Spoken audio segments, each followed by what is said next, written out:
Olá, meninas. Boa noite. Tudo bem? Vamos lá dar mais uma iniciada na nossa aula hoje, tá? É, Hoje é a penúltima aula sobre nossa segunda avaliação. Como foi falado em aula já, a nossa avaliação vai cair sobre posicionamento, né? Deixa eu pegar nosso cronograma aqui para a gente dar uma olhada, só para a gente colocar em dia aqui as nossas dúvidas, tá? A gente viu aqui que dia 18/8 vai ser liberada a nossa avaliação. Então, hoje é dia 11, né? Mamografia masculina e suas principais indicações. A gente vai falar sobre isso hoje. E dia 18/8, que seria erros de posicionamento e artefatos, a gente vai fazer uma revisão sobre a avaliação, tá bom? Na verdade, a gente vai falar um pouquinho sobre como vai ser a avaliação, eu vou explicar novamente como vai ser feita, tá? E a avaliação vai ser liberada no sábado, tá bom? Dia 19/8. Ok? Então, assim, pessoal, quem tiver dúvida ainda da avaliação, quem tiver dúvida sobre algum conteúdo da avaliação que vai cair sobre posicionamentos, todos os posicionamentos, incluindo a anamnese, é importante que assistam, né, a aula, assista a gravação posteriormente, para que vocês possam tirar essas dúvidas, tá bom? Então, só para relembrar, deixar bem frisado aqui, dia 18/8 vai ser a nossa última aulinha, né, uma revisão, e dia 19/8 vai ser liberada a segunda avaliação, tá?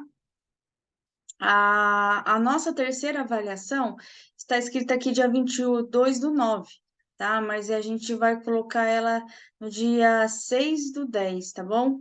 Na verdade, para cair todo o conteúdo de mamografia. Mas isso a gente vê um pouquinho mais ainda para frente. Tá bom, meninas? Então, vamos lá. Eu peço para vocês que se atentem, né, às aulas da plataforma, assistam às aulas da plataforma, pessoal, porque lembrando que quem não tiver uma média, né, que não tiver, teve pessoas que fez a avaliação, a primeira avaliação, não ficaram com notas muito boas. Teve gente que não fez a avaliação, também não entrou em contato com a central de atendimento. Tem pessoas que não estão assistindo a aula da plataforma. E só lembrando que se não concluir, né, a gente não consegue liberar o estágio para vocês, tá bom? Então, assim, se atente às aulas da plataforma, assistam às aulas da plataforma. Ai, professora, eu não consigo assistir às aulas de sexta-feira. Mas, por favor, pessoal, assista o vídeo, né? Porque aqui é passado os lembretes, os conteúdos, tirado dúvida também. Então, quem tiver dúvida, né, se referente ao conteúdo, também estamos aqui à disposição. Tá bom? Então, vamos falar brevemente aqui. Essa aula já foi dada, mas vou fazer só uma revisão, né, sobre mamografia masculina, né? Ainda existe muita polêmica, muita dúvida. Ah, mas homem faz mamografia, professora? Sim. Homem faz mamografia. Aqui é um exemplo de uma foto, né, de alguns casos que são feitos a mamografia masculina. Por mais que vocês acham que, que não faça, né? Ah, mas eu não vou ter nenhum caso que eu fiz mamografia até hoje, né? Vai ser assim um caso esporádico, né? Onde eu trabalhava na IMDI se fazia bastante mamografia masculina, né? Era a época, tinha temporada assim que em um dia você atendia dois, três, depois ficava uns 2, 3 meses sem fazer, depois vinha de novo, né? E muitos que aconteciam nesses casos, das mamas, né? E às vezes o médico pedia para fazer a mamografia. Mas existe uma diferença, pessoal, que vocês têm que entender sobre a mamografia masculina, né? A gente conhece grosseiramente, né? Popularmente, a gente fala mamografia masculina, que ela é dividida em ginecomastia verdadeira e ginecomastia falsa, né? A ginecomastia verdadeira é quando há presença de glândula mamária, quando há tecido fibroglandular. E ginecomastia falsa quando somente há presença de gordura. Quando aquele aumento que teve foi somente de gordura, não há presença de glândula mamária, tá? Essa é a diferença de ginecomastia verdadeira e ginecomastia falsa. A gente vai falar um pouquinho para a principal indicação de fazer mamografia masculina é o que a gente chama de ginecomastia, né? Que é as alterações, né? O que é a ginecomastia? É o aumento das glândulas mamárias do homem por desequilíbrio de hormônios femininos e masculinos. Os testículos produzem hormônios masculinos que não permitem o desenvolvimento do tecido mamário. né? Doenças hepáticas, anabolizantes, drogas, entre outras. A falsa ginecomastia ocorre por aumento de peso, gordura abdominal, chamada de lipomastia, né? Então, a gente tem alguns hormônios, né? Gonadotropina, né? Hormônio do crescimento, anfetaminas, beta-bloqueadores, remédios para HIV, tratamento de próstata, né? E isso, infelizmente, esse monte de hormônios, assim, às vezes aquele adolescente que está começando a fazer academia, que é um resultado muito rápido, e vai lá, toma esses hormônios, né? Acaba tendo esse, ou às vezes desequilíbrio mesmo, né? Tá entrando na puberdade, alguns fatores alteram, né? A hipófise, né? Esse desenvolvimento dessa, né? De às vezes mais hormônios femininos do que masculinos, e acaba alterando esses hormônios no nosso corpo, né? A pubertário e adulto, né? Desequilíbrio hipofisário, como eu falei, as adrenais, excesso de hormônios também causam isso. E idoso, o paciente, quando está idoso, também acontece muito de ter esse desenvolvimento da mama, né? Só que é mais presença de gordura, né? Por incrível que pareça, pessoal, 1% da população masculina apresenta o câncer de mama. É pouco, mas apresenta, tá bom? Então, aqui voltando a Aqui, ó, voltando de novo, né? Tem casos que as duas mamas apresentam, né, o desenvolvimento, tem casos que uma só apresenta, né? Aqui a gente colocou uma fotinho, o aumento da mama, né, causado por alterações hormonais, né, no materno, às vezes isso já é de nascença, né? Quando às vezes já nasce assim, e quando a criança está na puberdade, começa a ter esse desenvolvimento da glândula. Então, vai acontecer para vocês, às vezes, adolescente, ir na faixa de 13, 14, 15, 17 anos, às vezes, homens mais maduros, né, por causa dos anabolizantes, e depois os homens a partir de 60 anos costumam apresentar também essa alteração. E quais são as incidências básicas para fazer mama masculina, né? A gente faz as mamas, a incidência de rotina. Quais são as incidências de rotina? Crânio caudal direito, crânio caudal esquerdo, médio lateral oblíquo direito e médio lateral oblíquo esquerdo, né? Então, a gente faz crânio caudal direita, crânio caudal esquerda, médio lateral oblíquo direita e médio lateral oblíquo esquerda. Fazendo incidência em crânio caudal direita se a mama for muito pequena, né? Se usar modo manual, então, assim, é muito importante. Se eu perguntar para vocês na avaliação, quando a mama é muito pequena, qual a técnica recomendada? Qual o modo que eu tenho que usar o equipamento? O modo que eu tenho que usar o equipamento, né, é modo manual. Eu não posso usar automático, né? Então, eu vou colocar lá em mais ou menos 25 kV, 60 mAs. 40 se tiver muita gordura, tá? Crânio caudal, fazendo a incidência, aqui como vocês estão vendo, né? Paciente fazendo a incidência crânio-caudal, veja que ele tem bastante mama. Tem pacientes que às vezes tem muita mama, às vezes tem mais mama do que uma mulher.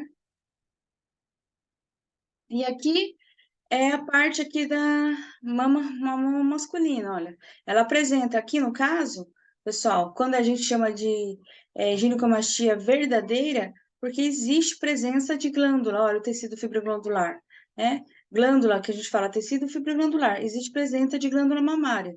Então, nesse caso, existe presença de glândula mamária, tá? Então, é uma ginecomastia que a gente chama de verdadeira, tá bom? Eu vejo músculo peitoral maior aqui no final, sinal que foi bem posicionado. Vejo bastante músculo aqui, ó. Tá vendo? Vejo contorno na mama, prega inframamária, tecido adiposo e tecido fibroglandular. Então, se tivesse somente presença de tecido adiposo, seria ginecomastia falsa. Como tem presença de, de glândula mamária, a gente chama de ginecomastia verdadeira, tá? Aqui mostrando, olha, presença de glândula mamária também, bom? Às vezes aqui só tem uma mama apresenta tecido fibroglandular, apresenta glândula mamária. A outra só apresenta tecido adiposo, né? E a gente faz também, pessoal, uma mamografia, que eu já falei sobre esse posicionamento para vocês, que é a técnica que a gente chama de Frombelon, né? Vocês conhecem ela como Frombelon, né? Que é um raio, o aparelho está angulado a 180 graus, é a incidência caldo-cranial. Ela é utilizada em paciente cifótico, em paciente gestante e em paciente homens, tá? Por causa da mama ser pequena. E em paciente cifótica, né, por causa da curvatura da dorsal. Em um paciente gestante, para que o raio não pegue na barriga, né? O raio está de baixo para cima, aqui no caso. O raio vai sair, por exemplo, ele vai ser disparado, no caso do aparelho, ó, vai bater, o raio está aqui, ele vai bater daqui para cá. Então, é de baixo para cima. Então, é para evitar que, por exemplo, a gente consiga, né, a barriga do paciente, né, não pode ser muito grande também no caso, né, para facilitar aqui, no caso da incidência, né. Então, a gente faz uma rotação do tubo de 180 graus, feixe perpendicular à mama, paciente de frente para o buque, ligeiramente inclinado sobre o tubo, elevar o sulco mamário além do limite normal, centralizar a mama, comprimir de baixo para cima e o bulbo próximo dos quadrantes superiores. Tá bom, pessoal? Então, essa técnica é utilizada em mama masculina, em paciente gestante e paciente cifótica, tá bom? Critério de avaliação: incluir a maior parte possível da mama radiografada. Por que a gente usa essa técnica, pessoal? Porque ela é mais fácil de pegar o tecido mamário quando a paciente tem, como é no caso de pouca mama. Né? Quando o paciente tem pouca mama, é difícil você pegar a mama dele, a incidência caldo cranial, porque a mama ela fica escorregando. Então, a gente usa essa técnica, é caldo cranial, o aparelho em 180 graus, tá?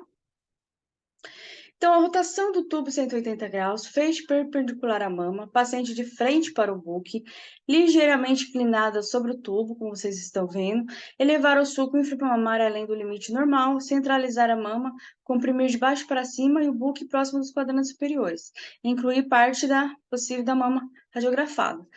É como a gente está vendo. Então, a incidência from-below, se perguntar para vocês, qual é a incidência from-below? Qual que é a angulação da incidência from-below caldo cranial? Né? Se eu colocar from-below, pessoal, já é essa incidência aqui. Tá? Se eu colocar qual é a angulação da incidência from-below?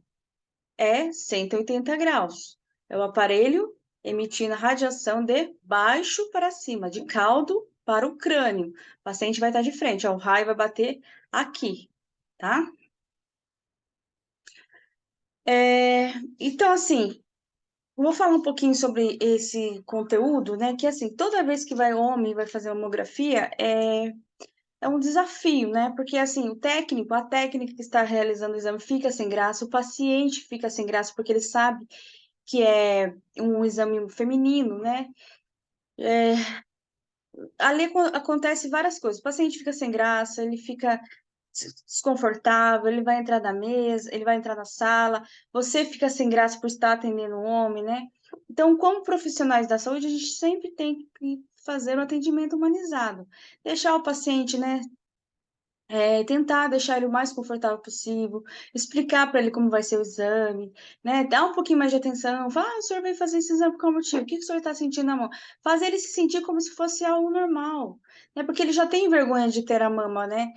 Um pouco alterada. Ele sabe que aquilo ali é constrangimento, né? Então, tirar ali a blusa perto de você, você comprimir a mama dele, é dolorido. Os homens têm mais sensibilidade que a mulher, então a gente tem que ter essa empatia, né?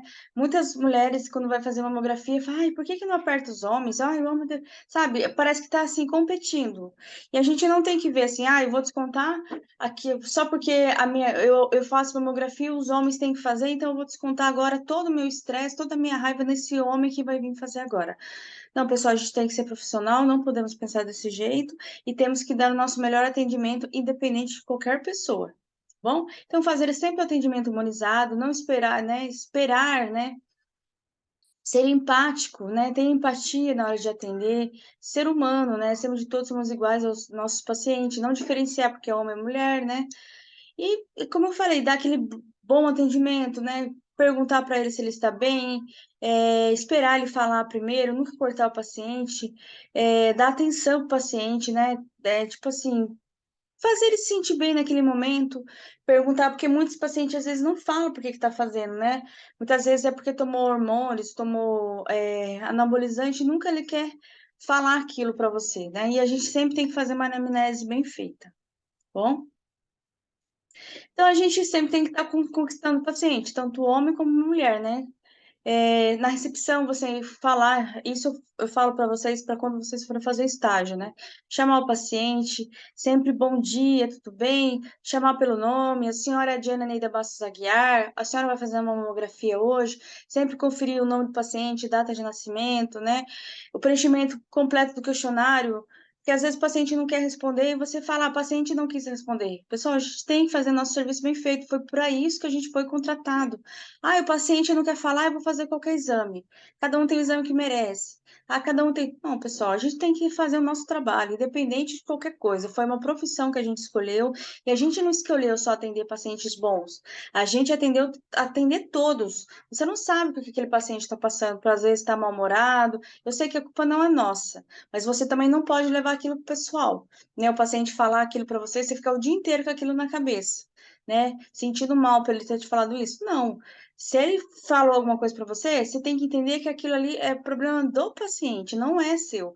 Mas independente de qualquer coisa, você está ali, você foi contratada para dar um bom atendimento ao paciente, tá? Demonstrar conhecimento oral sobre o exame que irá realizar, explicar para o paciente como será feito o exame, né? Não demonstrar falta de conhecimento, né? Porque, assim, às vezes você fica questionando um monte de coisa, o paciente fica inseguro, fala, nossa, ela sabe, será que ela já tá fazendo?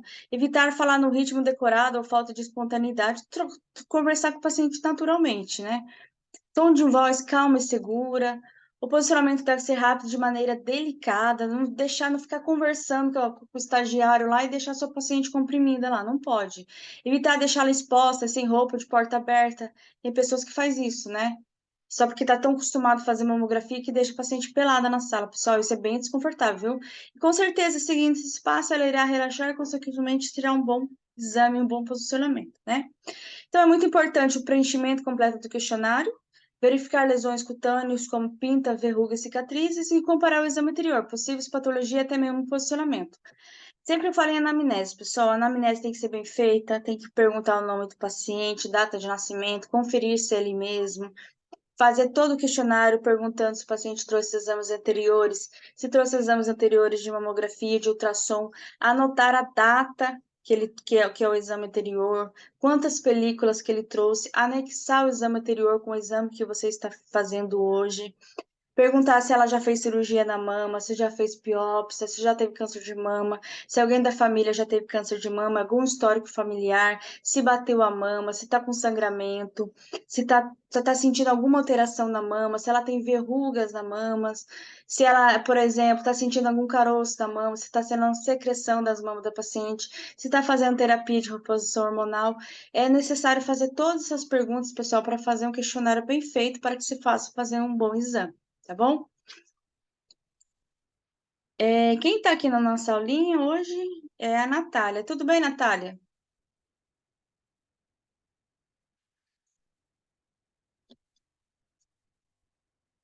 Hoje quase ninguém pôde participar. E nosso tempinho já está finalizando também, pessoal. Então, só para a gente.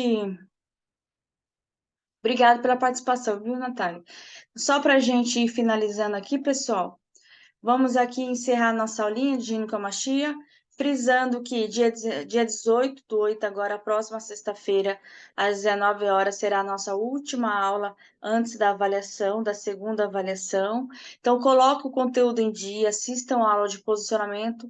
Não é somente a aula de posicionamento que eu vou colocar figuras, eu posso fazer qualquer pergunta referente a posicionamento. Por exemplo, eu posso colocar lá qual a incidência, qual a angulação do aparelho para fazer a incidência from-below. Aí vocês colocam. Posso fazer várias perguntas, por exemplo, incidência from-below é utilizado em qual tipo de paciente, né? Tudo relacionado ao posicionamento. Então, se atente às aulas na plataforma, se atente às aulinhas do YouTube, tá bom? Então, dia 18/8, sexta-feira, às 19 horas, será a nossa última aulinha, né? Antes da avaliação. Eu vou fazer exercício com vocês, peço a todos que participem. E no dia 19/8, sábado, será liberada a avaliação, tá bom? Que vai cair sobre posicionamento e anamnese. Ok, meninas? Obrigado pela participação, obrigado, Natália. Então, até sexta-feira que vem, tá? Bom final de semana a todas.